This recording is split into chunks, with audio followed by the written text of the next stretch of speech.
Welcome to the Speak with People podcast, where we believe that healthy communication is the key to unlocking your leadership potential. We are the go-to resource for leaders looking to greatly improve their communication skills, whether it's one-on-one interactions, team settings, public speaking, or digital communication. By improving these skills, leaders can create stronger connections and drive positive change within their organizations. Each and every episode, we sit down with experts from various fields from around the world, just like you're grabbing a coffee with them, to dive into real practical conversations. Our goal is to help you transform your communication skills so you can lead more effectively, build stronger relationships, and make a lasting impact. So go grab your favorite drink, settle in, and let's learn together.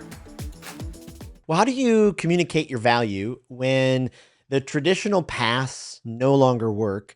And maybe those of us who are in this category, you start to feel like possibly some of your best years are behind you.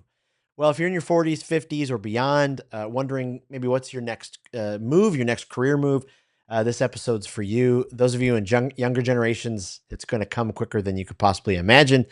But today I'm joined by John Tarnoff, a speaker, a coach, a mid-career reinvention expert. He's lived the highs and lows. He's here to help you reframe your story, rediscover the purpose, and reignite your impact. So if you're ready to stop settling, start building the next chapter of your career with clarity and confidence, let's get into it. John, what an honor. Thank you for being on the Speak with People podcast. Hey, Jason, good to see you. Thank you for having me on. Great to be here. This is fantastic. Well, hey, before we kind of dive into the story, more of the conversation, maybe give us a little bit of your story, what you Sure. do, who you are, what's kind of got you to this place. So, I'm an executive and career transition coach. I'm based in Los Angeles. I've been doing this for about 15 years.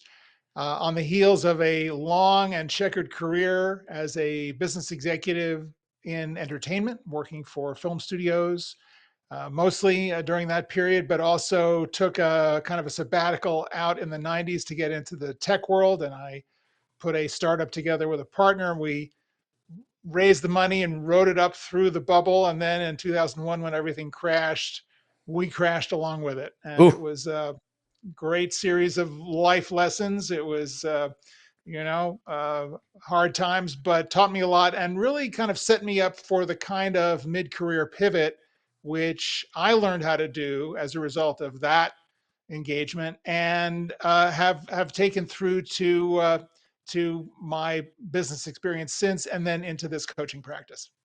wow. Wow, I love that. I love this on a couple angles. In my own family, as I look, to the past, my grandfather at 50 was laid off from his job. He ran the old printing presses, the newspapers.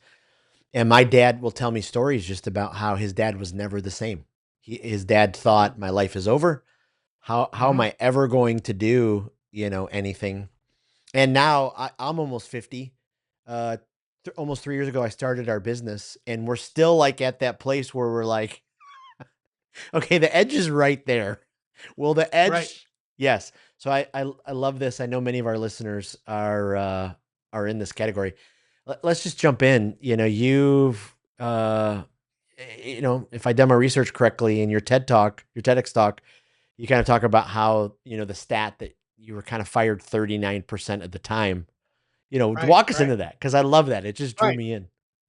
So this TEDx was interesting. It was 2012. I was 2 years out of my role at DreamWorks Animation, which was my last kind of big Hollywood gig, and I was doing a lot of people work there. Not I'd been doing production forever, but in this gig, I was really intentional about switching over into more of a people role. It really kind of dovetailed with what they needed. They were kind of coming out of startup mode in the 2000s, and they needed to transition a lot of people over from traditional animation to digital animation. I had just come out of this startup, this tech startup, so I was kind of like the perfect candidate to help them do this transition. So I asked the TEDx people. They were saying, we would like you to do this talk. The theme is transformation. So I said, well, do you want me to talk about what's been going on with the movie business and the change to digital and streamers and all that stuff? And they said, you can talk about whatever you want.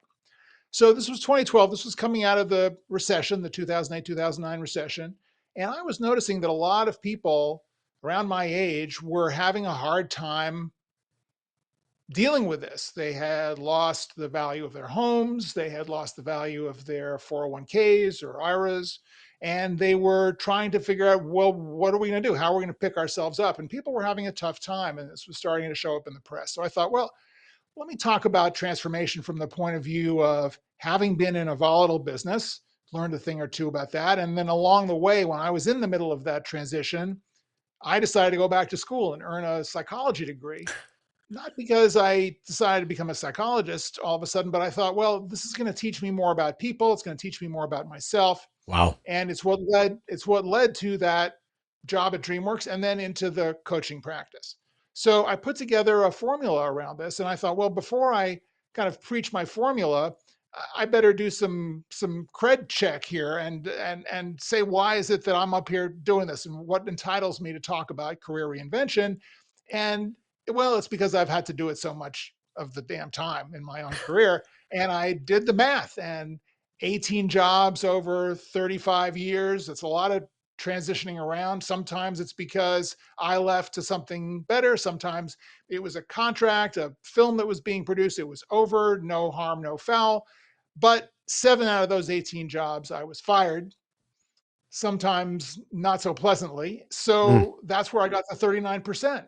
And I delivered this statistic in the room, and everyone laughed nervously because who makes a joke out of getting fired, right? right. This is the most stigmatized thing that can happen. Traditionally, if you've been fired, it's because you did something wrong.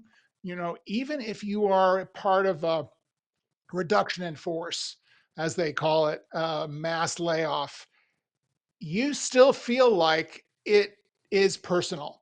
Yeah. Why me? Why not the guy in the office or the cubicle next to me? What was it about my particular configuration that made them decide to push the button and throw me out in the street? So this is a very important topic for people, and so I thought let's hit this head on, because the truth of it is today it's not about you. It's not about the fact that you did something wrong. It's about fit. It's about the fact that, spoiler alert, companies are more afraid than you are about losing their shirts in this economy where everything is changing so much. They're being disrupted out of their own business. It's getting Yep. tougher and tougher to make a go of it. This is why we're seeing all this economic instability in the market writ large. So getting fired means that you have an opportunity to go out and find a better fit for yourself, and you want to be more proactive about this process than you've been in the past or that you've been taught to be, because we don't get good instruction about how to manage our careers. Wow. Wow. So incredibly powerful. I'll never forget first time I had to let someone go, 25, and my team leader was like, "Hey, you're letting go Kurt on Friday." And I'm like, "Wait, what?" Like it was a total shock. They were the kind of organization that just had the box ready. There was no alert. So Thursday night, he gets, the meeting request in the morning. He calls me, Yeah. "What's this about?" What's And this they had about? coached me not to Yeah. say, and it was so yuck. I mean, I still think back and I'm like, oh, 25. I was like, oh, it's just incredible. What was one of the biggest lies that kind of mid-career professionals believe about the job market? That your resume is going to get you a job. Mm, And I'll unpack that, yeah, right? This is what we're taught. You lose a job, you need a job, you use your resume, you get your resume together, it tells the story of what you've done, what your skill sets are, what you're capable of doing, and you find an open position, something that you think that you're right for, that checks some or all of the boxes. You send that resume in, you fill out the application. If you're doing this on LinkedIn, LinkedIn will tell you how appropriate you are. They'll give you a little percentage right. kicker about how many, right, how many points on the job description you fit.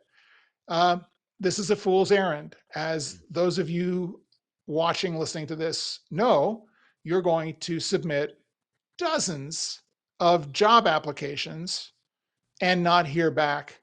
You're not likely even going to get an acknowledgement that they received and are processing your application. So after a while, this gets kind of demoralizing and humiliating because you go into this thinking, I know my stuff, right? I'm competent. I know I just got laid off, but that doesn't mean I didn't do a good job. I've got good performance reviews to back me up. I should be able to get an interview. Why is this happening? It's happening for a number of reasons. Number one, recruiters and hiring managers are overwhelmed with applications. Most of you may know this statistic, but apparently 250 applications is kind of the average norm for any given job opening, Wow. right? You have probably a better chance of getting into MIT than you have of landing a job based on a resume submission. This is getting worse. In the age of AI, more people are using AI to craft their resumes. And with agentic AI, people are going to be able to, and some are actually already doing this, submitting their resumes via AI. AI Wow. is scanning the job market, finding the job positions that you are good for, and you can set it up so that you get it submitted automatically. So this is I wrote a blog post about this. It's called something like, the coming AI resume apocalypse, because it's now going to be bot versus bot in the Right. job search business, right? You're going to use AI to craft your resume. The employer is going to try to figure out, well, did someone write this? Did someone actually submit this themselves, or was this all done through AI?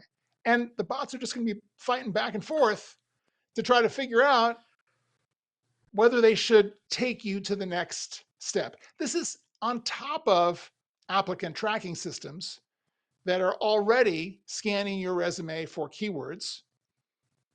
And the bottom line is, this is a terribly dehumanizing process, and it's just getting worse. So what's the alternative? You need to work your network. Mm. You need to get into real conversations with real people about real subject matter that pertains to your expertise. You need to make friends and get referred to opportunities. That's how you're going to get your next position. Wow. Yeah. Is there? It's almost like you look at the process and you're like, is there any hope that the bot will like what I wrote? And then is it a negative for people who they're relying on AI to write some of that stuff? Is the other bot going, well, I'm gonna not look at it because obviously it's written with AI. Look, I don't have the stats on this. Yeah. I just see what's going on out there. Yeah. And this is a worst case scenario of this apocalypse that we're in. Depending on the position, depending on your skill sets, you may get traction. I have a client right now, very experienced, senior level engineer plus MBA, just got laid off. Very bad political situation in this company that he was struggling with for 2 years. He's hired by a great guy, worked for 2 years for this guy. Then this guy went off to a different area of the company. They brought in a new VP, and this guy's been a nightmare. So he's Mm. been struggling on this. And it was clear to him from the beginning, he was at some point going to lose the job. The guy was going to figure out a way to get rid of him, and that happened. But he's getting traction based on his LinkedIn profile. Recruiters are coming to find him. He is contacting people and getting traction because he has a pretty compelling value proposition, a very niche area of expertise, which is going to go to the kind of next point of my methodology, which is you need to be very, very specific about your value prop. If you are a generalist in this marketplace and you take the attitude of, hey, I've done a lot, I can do anything. What do you got? Let me help. That's not going to fly. Yeah. You need to be very specific about what you deliver and whom you deliver it for, so that someone reading that profile is going to go, oh, this is the guy or gal we need. Right. So instead of the kind of the old days of like jack of all trades, master of none, flip it and be very, very specific about what you can bring right away. Exactly. That's how you're going to get traction, at the very least, through the traditional job application market. You're going to lose some opportunities that you kind of could have done. But I would argue that in mid-career, you don't want those sort of kind of opportunities, because A, I don't think you're going to be competitive for them because you're older. Sorry to say, ageism is a real thing, Yeah. and you're going to get dinged by your age.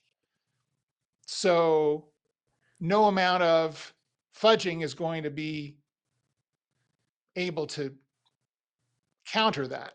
If you hide your graduation dates on your profile, if you don't put anything more than the last 10 years worth of positions on your profile, that's not going to help you get a job. Yeah. It's just going to throw you into the same pot as people who have a lot less experience than you, when your experience matters, right? So you don't want to hide your age. You want to stand up for your age and your experience, and you want to find people who value it. Why would you want to work for a company that disregards and devalues your age and your experience? Because for whatever reason, they don't understand it. They have Right. this kind of youth obsession about, as Mark Zuckerberg famously said and then retracted, young people are just smarter. Right? Come on, we have to get past this. And you're not doing yourself any favors by trying to curry favor with these ageist people. So I'm rambling a little bit, but I think if you follow along with the thread, you're kind of getting the picture, right? That's powerful. No, absolutely is powerful. Last organization I worked with, the person up top just cycled through staff, didn't give them, the opportunity and job performances to hear improvements. They just show up, okay. And he would joke in meetings about how we're never going to hire anybody in their 40s ever again.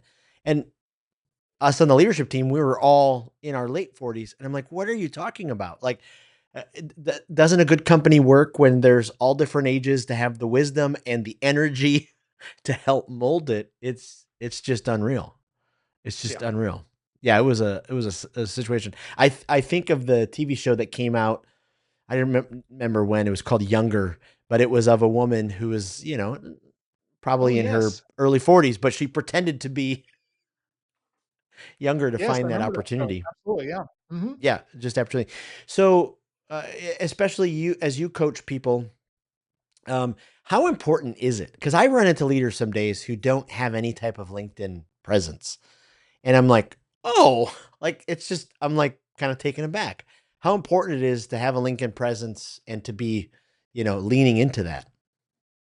I would be taken aback.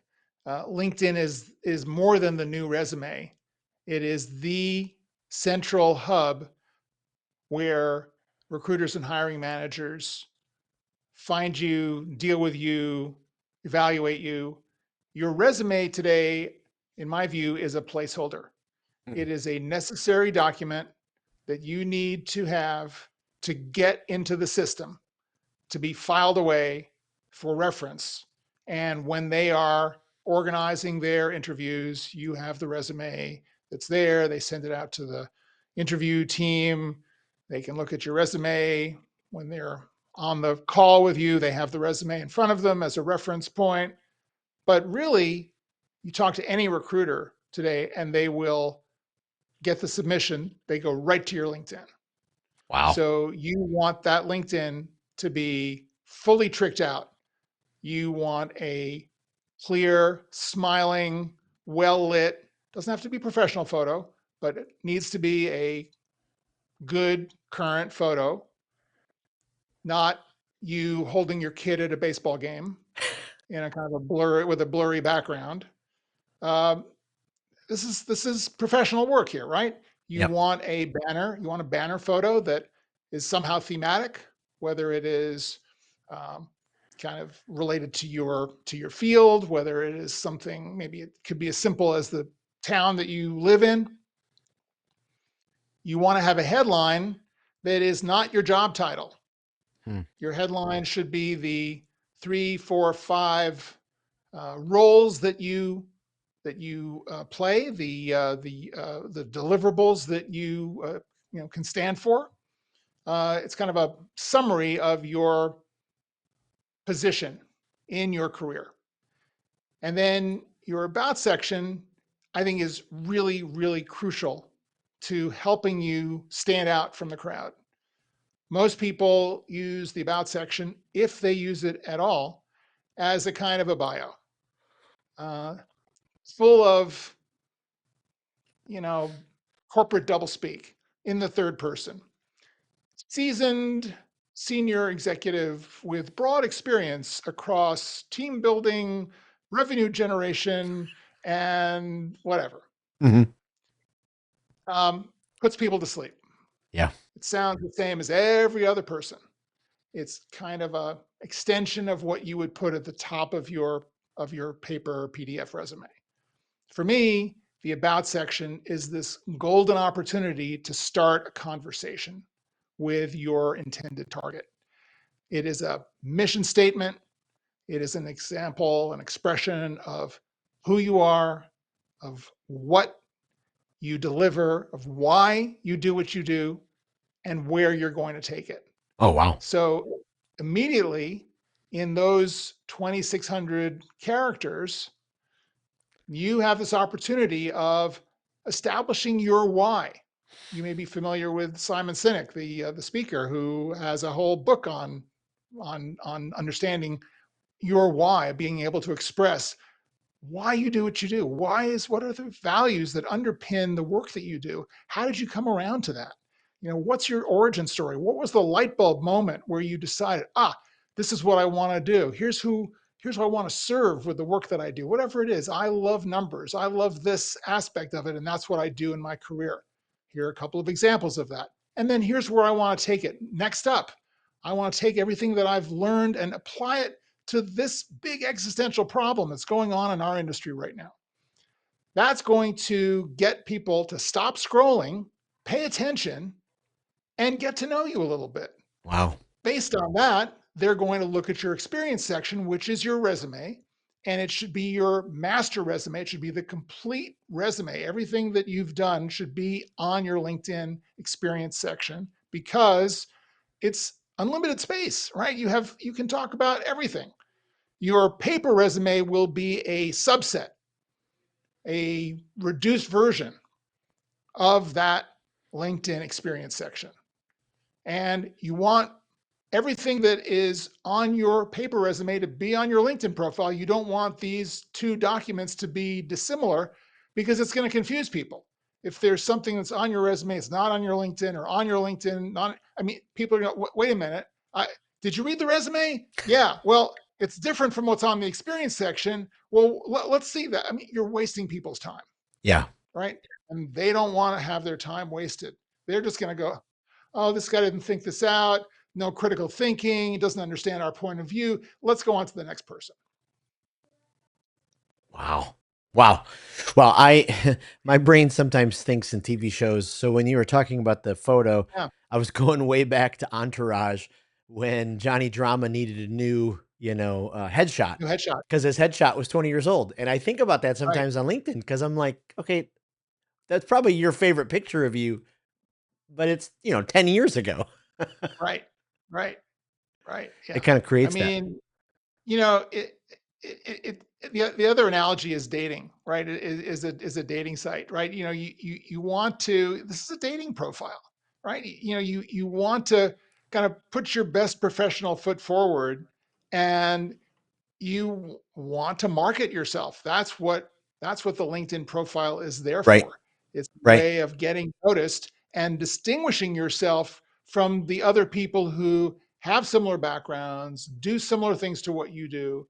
But I would say that no one does what you do quite the way you do it. Mm. So use your LinkedIn profile to explain what those differences are and how you distinguish yourself from other people so that they can make a real evaluation between your MO and someone else's MO. Someone else may not even have that. Someone else may have a much more superficial, conventional, non-descriptive way of listing all of their background.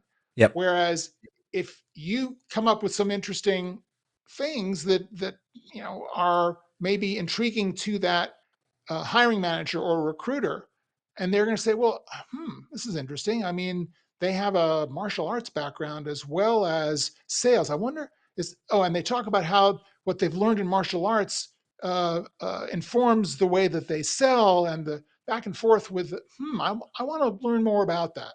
Yeah. Wow. Well, talk to us for a second.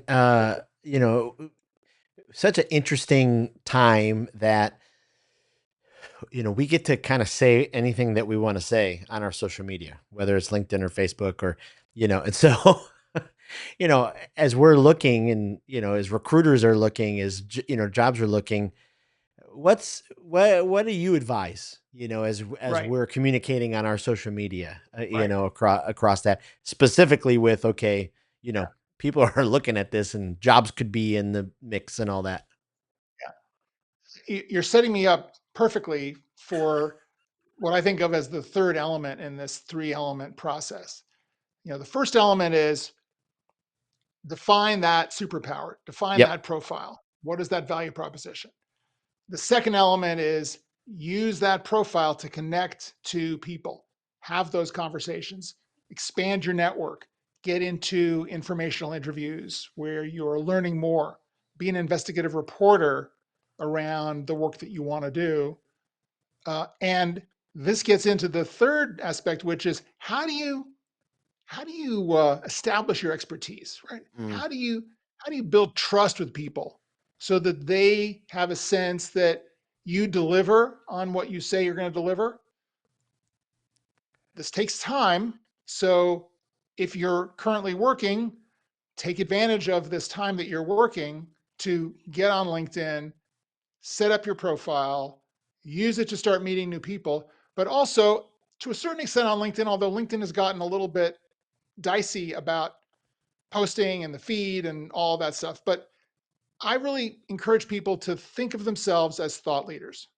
Mm. What are the topics that are part of your professional work, your profile, your the stuff that kind of keeps you up at night or that really inspires you about the work that you do, the business that you're in, the change that is possible?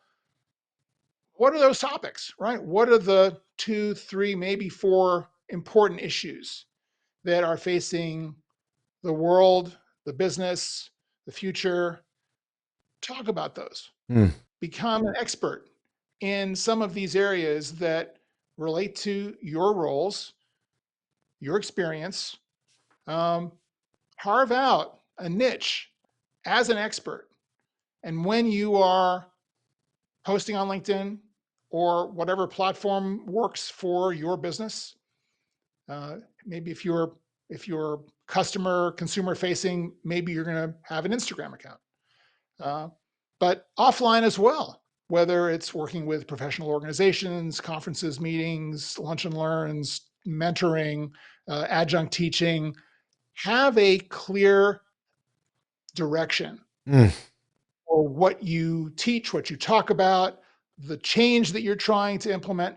Get into conversations with people about these questions because this is what establishes your credibility and expertise apart from getting a job, right? It gives you something to do when you're not either in your job or trying to get a job. but it affects and is important to everyone around you. Wow. Wow. Wow. Walk us through for a second.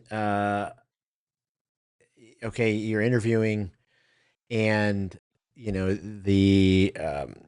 get to that place. The interviewer is 20 years younger than you.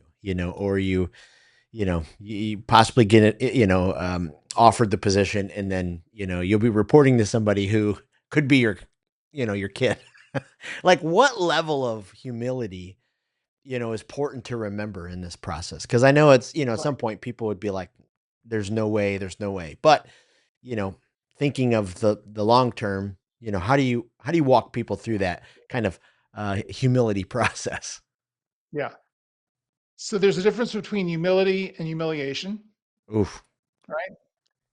And you may feel going in, I actually have a LinkedIn learning course about reporting to someone younger. And there's a whole, you can search for it on LinkedIn. Huh. There's a whole set of best practices that I recommend for how to deal with reporting to a younger manager.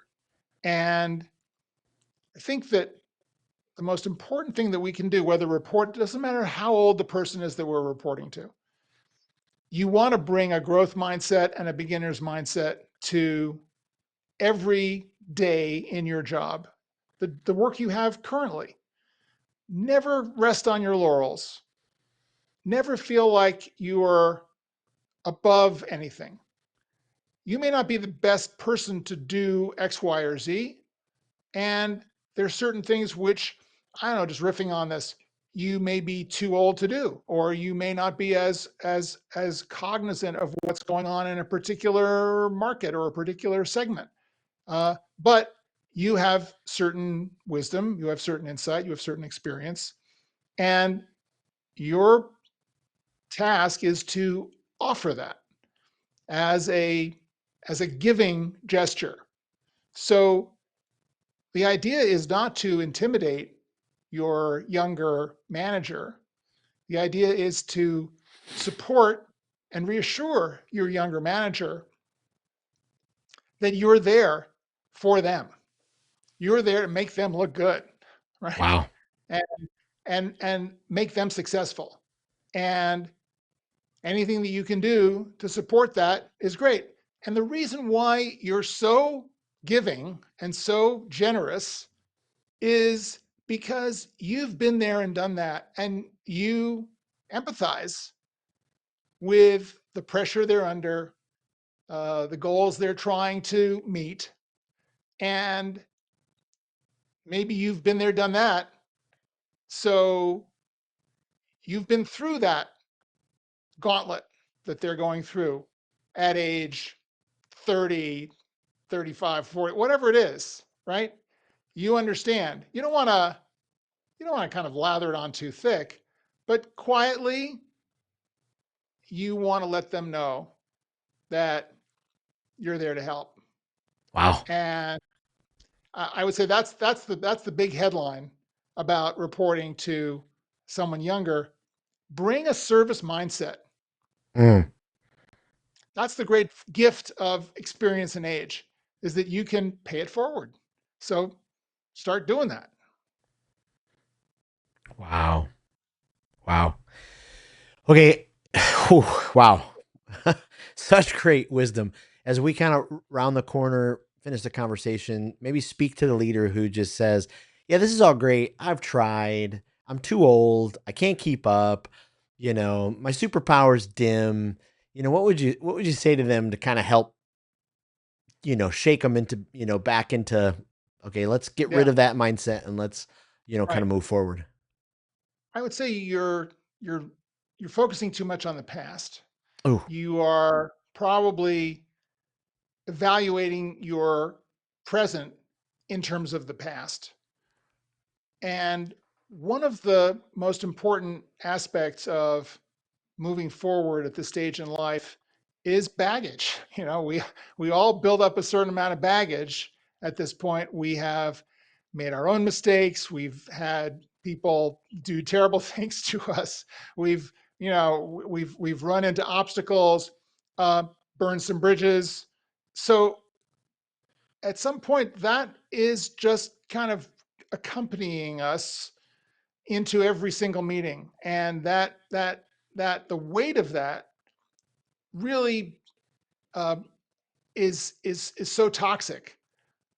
So it's really important to take some time to reflect. I recommend to everyone that they keep a daily brief journal Mm. to reflect on what's coming up, on the obstacles that are coming up, what it brings up in from your background, themes that you may want to address, as well as kind of the practicalities of solving for problems that are going on. This is not a high school diary. This is really an action oriented um, journal process that's based, for me, it's based on a woman named Julia Cameron, who wrote a book called The Artist's Way, in which she recommended that the best way for a writer to overcome writer's block was just to write stream of consciousness, 3 Mm. pages a day, no matter what comes up, even if it sounds like gobbledygook. I've kind of reduced that down for my clients to 1 page, handwritten each day, to kind of bring this stuff up. Gives you an opportunity to kind of look and see what's holding you back. What are the limiting beliefs that you have, like, oh, I'm too old, or I don't have any energy anymore, or I have no more motivation, I'm done. Those are not true. Those are just beliefs that you have based on old, probably outdated ideas about how life works, about who you are, right? Oh, I can't do this. I've never done that, so I can't do it. I'm too old to learn. I mean, all of these are ridiculous ideas. You can look around you and see the people who are older, who are kicking it, who are really just achieving amazing things, and they are unstoppable. And they're Wow. constantly reinventing themselves and thinking about new ways of doing it because they are curious and they are unburdened by the past. And they actually, in a funny way, it's kind of easier to make mistakes when you're older because you have so much more success to fall back on. Now should be the perfect time to take more chances, as opposed to shriveling up into your own fear or your own, um, you know, resignation about where you are in life and what didn't work out.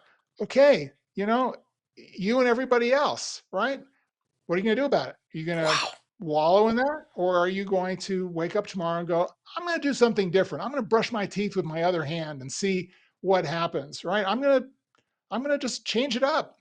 Maybe I'll go out and I'll meet someone different. Maybe I'll have some kind of a epiphany about what I could be doing. Maybe I'll take the bus to go to work today instead of driving the car. Uh, uh, Challenge your comfort zones, right? Um, Look for other opportunities to do something different, think differently, and see what happens. Yeah. Wow. Wow.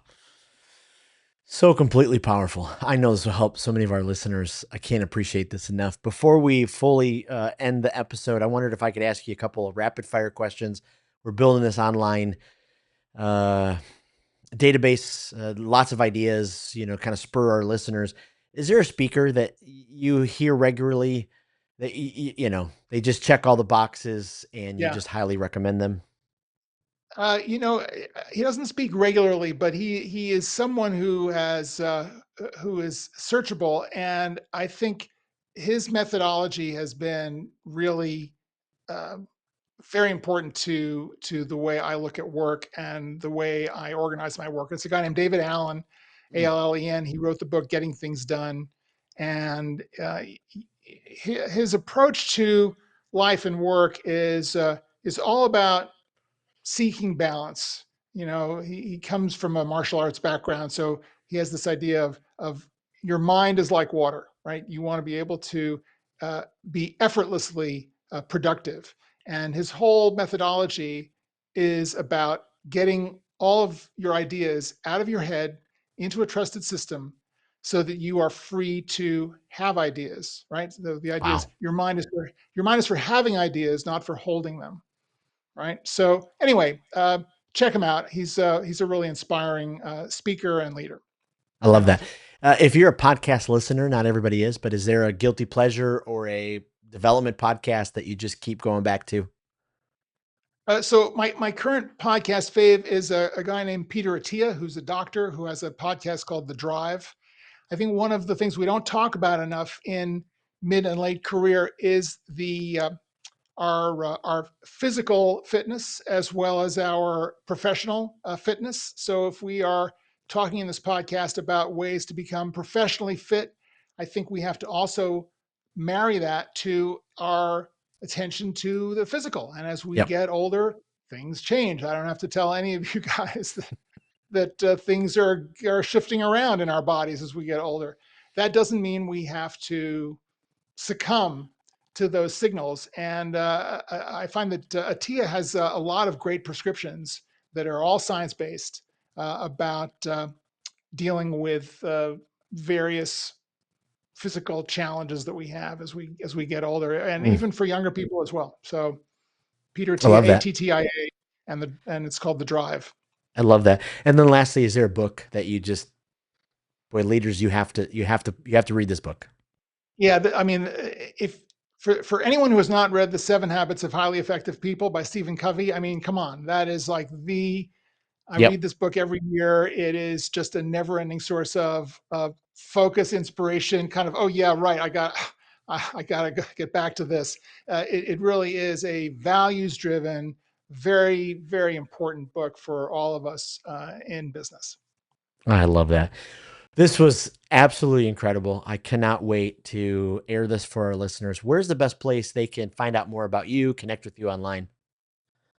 Sure. So LinkedIn is, I think, the best place. So I'm the only John Tarnoff, as far as I know, on LinkedIn. So just It's search for helpful. me there, and you will find me. You more than happy to connect with any and all of you, and say that you saw or listened to me here on the podcast. And you can also find me on my website. But the website I would send you to is the website for my community, which is called the Mid Career Lab, and it's midcareerlab.com, no hyphens. And this is a community that I've been slowly building over the last year for people in mid-career who are going through these kinds of changes and trying to provide some space for people to talk to one another and share tips and tricks and develop best practices and support one another around these mid-career transitions. I love it. I love it. Listeners, I hope you'll check that out. We'll put that in the show notes in the Facebook group and in the email. John, I can't thank you enough for your time, for your willingness to Pleasure. just share your wisdom and generosity. Appreciate you being on the Speak with People podcast. Thanks for tuning in to today's episode of the Speak with People podcast. It means the world to us when you share this episode. Thanks for liking, subscribing, or following the podcast. That really does help the podcast get into more ears and into more leaders listening. Also, don't forget, we have 2 exciting resources for you. The first is go to Facebook and join the Speakers Group. This is a community designed for leaders who want to grow their communication skills. Also, go to speakwithpeople.com/skills library to access the Communication Skills Library. It is an online resource chock filled with resources that will inspire you and transform you and grow your communication skills. Thanks again for being a part of the listening community. We cannot wait for the next episode.